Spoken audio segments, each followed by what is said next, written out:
Continuing with Srimad Bhagavatam, Canto 10, Chapter 80, Sudama pastime. Tam vilokyachuto durat priya paryankamastitah sahasothaya chabhyitya dorbhyam paryagrahin muda. So, Sudama, when he enters into Dwarka and comes close to Krishna's palaces, his queen's palaces, then Krishna sees him from far away. Tam vilokya achyuto durat. Vilokya is from far away, from durat.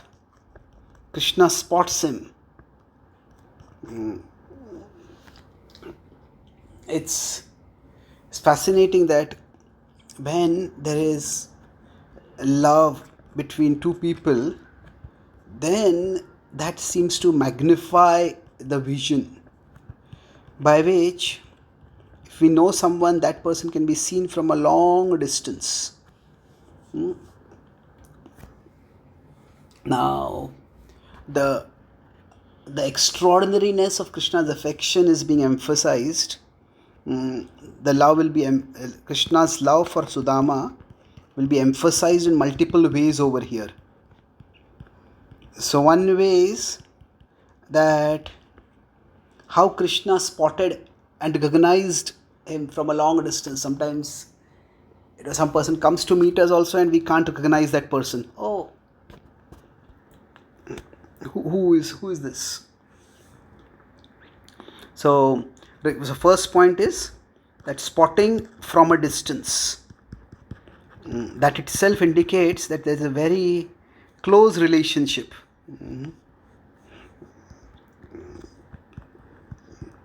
Those who are traveling speakers, they like to answer questions. Generally, that's one of their services. But one question that most traveling speakers don't like to answer, they don't like being asked that question itself, is, do you remember me? Because there's so many people who have met, it's almost humanly impossible to remember everyone. And here Krishna is not just a traveling speaker. Krishna is a king. Krishna probably meets hundreds and thousands and millions of people. Krishna is spotting. And then Priya Paryankamastita. So it is Krishna is seated on a throne with his queen. So now both of these can be intoxicating, infatuating. That somebody sitting on a throne, then they don't really bother about other people so much. It is that others should respect me, others should come to me, not that I should go to someone. So both Bhoga and Aishwarya, as we know, throne represents Aishwarya and queen represents Bhoga. So both of them are there here. But Taya Aparita Chetasam, there is no Aparita Chetasam for Krishna. And not only does Krishna recognize Sahaso Uthaya Chabhyitya, Krishna gets up. The king very rarely gets up from the throne, gets up and rushes, and he rises and rushes to Sudama, which is remarkable. And then he rises, rushes and hugs. And not only that, it's not a formal hug. Dorbhyam paryagrahin muda. It's a joyful. Krishna's face becomes filled with joy. There's a joyful, tight, close hug it is. So hugs can also be like formal forms of greeting in some cultures. They're a little less formal than, definitely less formal than shaking hands, but tight form, full hugs. It's the Dorbhyam indicates that it's a tight, full hug it is. So it's indicating great affection. So Krishna's love is emphasized in these multiple ways over here.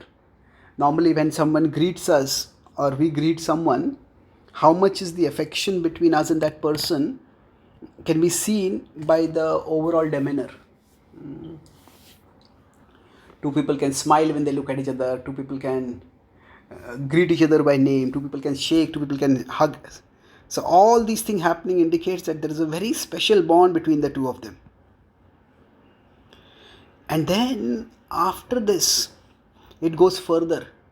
So we can love many people, but in one sense you can say love is a larger circle, and then there is respect. That's different circle. There are many people whom we love, but it's not that if somebody is really subordinate to us, junior to us, we may love that person, like a grandparent may love a grandchild. But then it's not so much respect to the certain point of offering worship.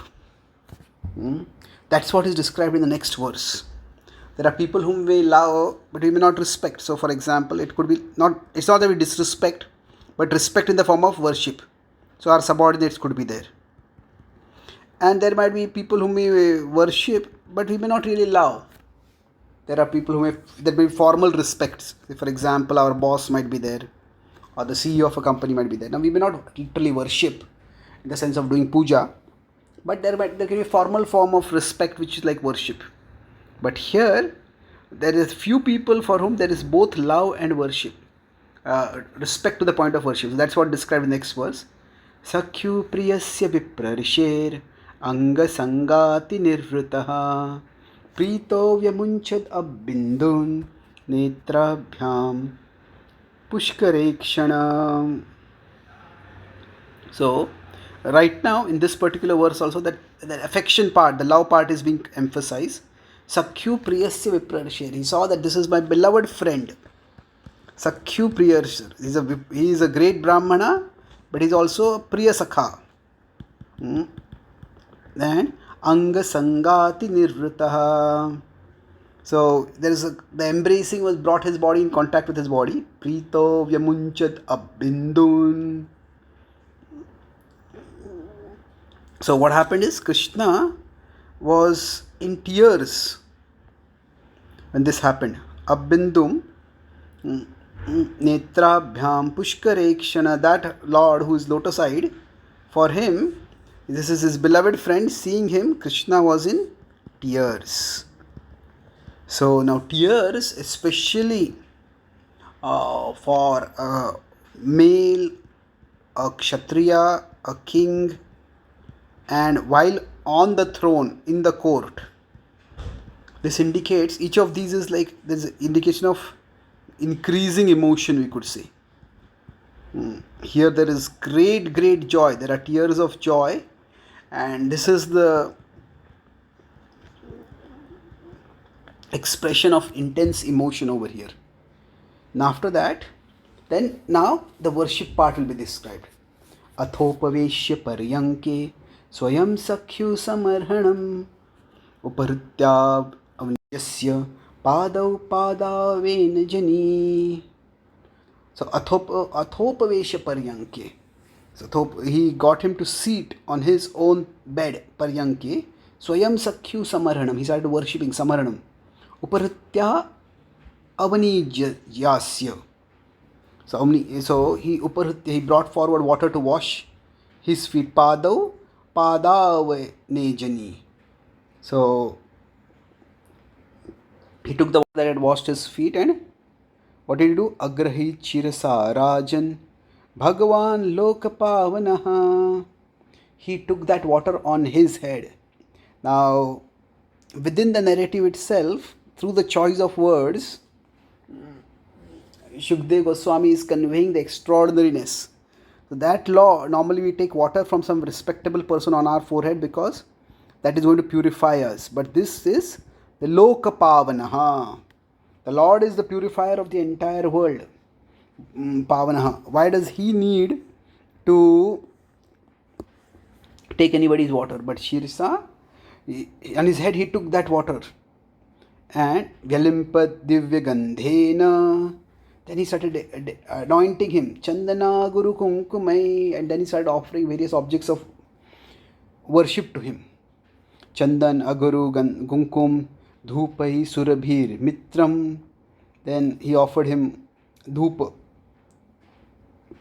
Now, sometimes the word dhupa is translated as incense. Exactly, dhup is not the same as incense quite often. Nowadays, dhup comes in a slightly different form, and incense is often more portable, it is more well known. But then,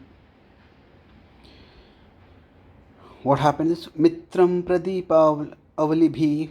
So he offered puja to him with the lamp, and then Muda, again the word Muda is coming twice over here. Muda is, he's so delighted. Architva avedya tambulam gam cha sugatam abravit. He offered him tambula, he offered him refreshments, he offered him a cow, and he welcomed him with pleasing words. So everything that could be done for hospitality, so hospitality rather, for being that is being done over here, and such a beautiful endearing welcome is there. So this is, sometimes we have the term VVIP, now we can say VVVVIP over here. So this is what Krishna is the supreme VIP, but Krishna is treating here Sudama as such a super important person, and as affection is shown by attention, it is shown by appreciation, affection is shown by the adoration. So all this is being revealed over here. Affection is being shown by attention. Krishna noticed him right away, and then full attention to him while neglecting everything else that was going on in his home. Then appreciation. Appreciation is that we value the person, and then there is adoration. So adoration is like we adore someone, we respect them, we love them, we worship them. Bhaktisiddhanta Thakur used the word adore for Govindamadi Purusham Tamaham Bhajami. Such is the endearing way in which Krishna is welcoming Sudama.